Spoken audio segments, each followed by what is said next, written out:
Allora, eccoci qua. Prima di passare ad altre questioni, voglio riprendere la slide con Sergio Taurino, presidente dell'ADOC del Veneto, slide 3. Perché lì l'avevamo questa con la famosa mela tonda, eccolo qua, percentuali di chiamate. Abbiamo visto che c'è una percentuale di chiamate per telefonia, poi per l'energia, il trading, il pay TV e altro, chiamate poi mute, altra cosa, le chiamate mute sono un'altra bella cosa. Però si nascondono tra l'altro anche delle truffe, dei raggiri dietro queste chiamate, per cui questo aspetto qui va anche analizzato molto attentamente, cioè al di là di tutto il togliere per molte persone sole, anziane, molto anziane eccetera, il fatto di essere disturbati, quindi fare queste iscrizioni diventa fondamentale anche per preservarli dove possibile da raggiri, da truffe. Spesso si tratta appunto di raggiri telefonici, cioè ci si spaccia, voi avete scritto, chiamano spacciandosi per TIM, Vodafone e altre compagnie e ci avvisano che a breve ci sarà un aumento, cosa che non è vera. Poi inducono a cambiare compagnia telefonica perché riescono a raggirare la persona, quasi sempre ci si trova con un'altra compagnia telefonica e con un contratto più costoso senza rendersene conto. Ci sono aumenti, la compagnia telefonica lo comunica sempre in fattura. Allora spieghiamo questi aspetti qua che sono molto importanti che avete scritto. Questo è una slide, chiaramente mentre descrivevo giustamente mi sono soffermato sulle cose che ritenevo più cogenti in questo momento. Ecco, questo è un aspetto veramente importante. Cioè entrare nel registro delle opposizioni significa quindi drenare tutte quelle telefonate che hanno un intento truffaldino. Perché? Perché come prima recitava Elena, è quello che è scritto sulla slide numero 3, molto spesso ci troviamo di fronte a truffe. Quali sono le modalità? È chiaro che... a cosa stare attenti. Ecco, a cosa bisogna stare attenti. Se uno ti telefona e ti dice sono di quella compagnia, no.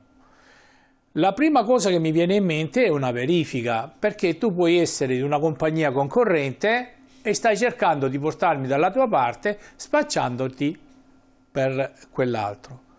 C'è un altro tipo di truffa, loro sanno qual è la tua compagnia, questo quando si danno i dati sensibili, la bolletta, fammi vedere il POD, il PDR, eccetera, loro sanno e si spacciano per gestori, per diciamo telefonisti della tua compagnia, quindi abbassando le tue difese immunitarie, no? E poi dopo penetrando come un virus dentro alla tua fiducia, per cui ti incominciano a dire ma guardi che adesso ci saranno degli aumenti, le propongo una revisione del contratto, anche quella è una forma di truffa, perché tu non mi stai... Cioè non sei la persona deputata, no, a chiamare me, perché io ero cliente di Elena e non di Mario. Un'altra forma di truffa, che è quella più becera, quella proprio che diciamo lascia più sconcertati, no, è quella che hai appena citato, dei famosi aumenti. Noi molte volte le nostre scelte sono guidate dall'impulso, no? Che non passa attraverso 2 o 3 passaggi di ragionevolezza. Tu mi dici io sono della tale compagnia, guardate che siccome c'è un aumento in corso, quindi ti sei spacciato già per la mia compagnia, quindi siccome c'è un aumento in corso, no? Cosa faccio? Ti propongo un'altra compagnia, un altro tipo di contratto. Questo magari succede un po' più, diciamo, su una certa fascia di popolazione e di età, ne va anche la cultura e l'età, ma molto spesso stiamo notando che si sta inserendo dentro anche la rete. Nella rete cominciamo a vedere, no, i primi segni delle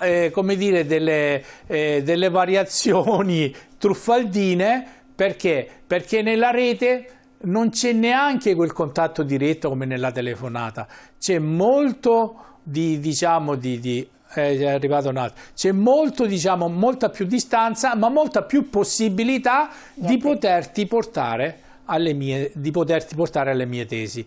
Per cui già la rete comincia a diventare uno strumento abbastanza pericoloso, tanto quanto la telefonata. Poi parleremo anche delle mail, perché riceve tantissime mail di vincite straordinarie da contattare. Ecco, sì, l'abbiamo anche, esatto. Allora, lo dirò dopo. Solo che c'è il messaggio. C'era se della un regia. messaggio. Allora, ma quando mi chiamano sanno esattamente quanto spenso e che contratto telefonico, quanto spendo, penso, che contratto telefonico ho in essere, e mi dicono che loro sono più convenienti. Ma come fanno? Posso denunciare questi fatti? La denuncia di per sé alla polizia postale, a tutte le strutture, c'è molta gente va ai carabinieri a denunciare alla polizia postale, poi i carabinieri, la finanza li mandano da noi. Non è configurabile una denuncia contro ignoti, cioè, i numeri sono sempre numeri, diciamo, da cui non si può ricavare, molte volte non si può ricavare il telefonista. Ma quindi quello che è più importante è la seconda parte della domanda che mi ha fatto, e se la regia me la rimette un attimo in... Che cosa si può fare sostanzialmente? Sanno già quanto spendono? Sanno già quanto spendono, ecco, sì, non mi veniva in mente, sanno già quanto spendono. Allora, ci sono le telefonate civetta, è una roba fondamentale. Signora, te telefona qualcuno e dice: signora, guardi che noi stiamo facendo un'indagine, quanto ha speso nelle ultime 2 bollette, nelle ultime 2 fatture? Ma siccome molta gente non la ritiene un dato sensibile, no? Io ti ho chiamato, so chi sei, e mi dici anche quanto spendi, no? Io già ho 2 punti di riferimento. Il terzo passaggio è quando ti chiedo come si dice, il POD o il PDR, no? Oppure il codice fiscale. Il codice fiscale è la somma di tutte le tue informazioni, per cui sanno già quando sei nato, dove sei nato, che cosa hai fatto, cioè già ti profilano così, in generale. Mentre invece la telefonata civetta ti dice: ecco, intanto ho saputo quanti soldi spende questa di qua, e gli dico: ti faccio uno sconto del 20% su quello che ha speso nell'ultima bolletta.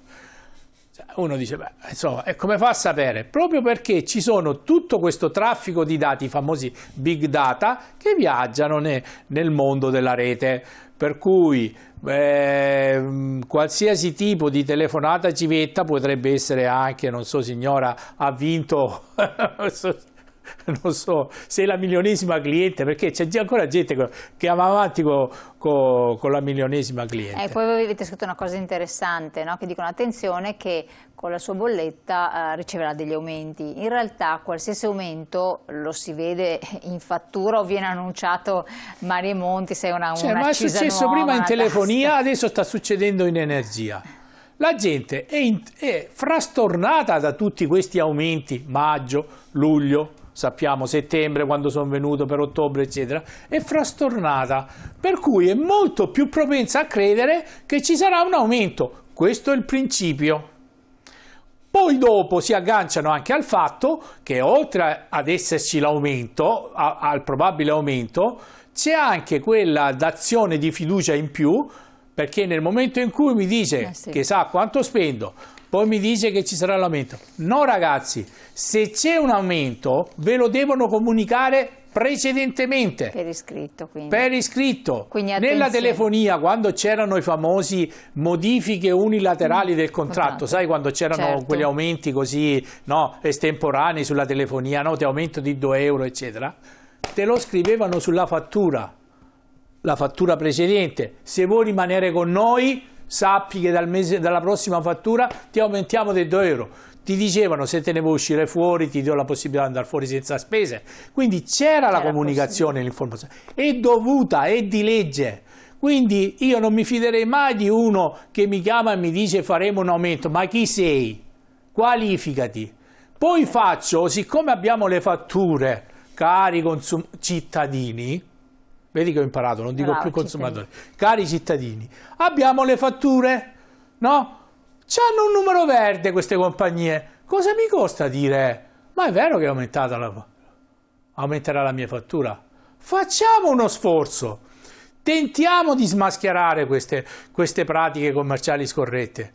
Dobbiamo cominciare anche a lavorare su queste cose. Io dico sempre quando vengo qua, il cittadino protagonista deve essere protagonista, non siamo consumatori che mangiamo tutto.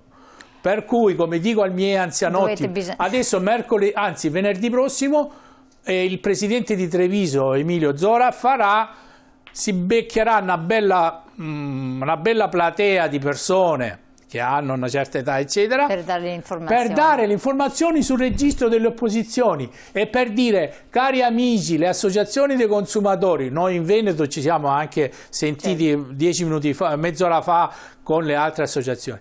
Siamo qui per darvi una mano a iscrivervi. Se non ce la fate, venite, chiamateci. Ci sono i nostri numeri, accidenti. Perfetto. Dai, facciamolo. Un attimo solo, andiamo in pubblicità, poi parliamo anche dell'inflazione, vediamo delle cose poco piacevoli anche che ci riguardano molto da vicino. Tra poco.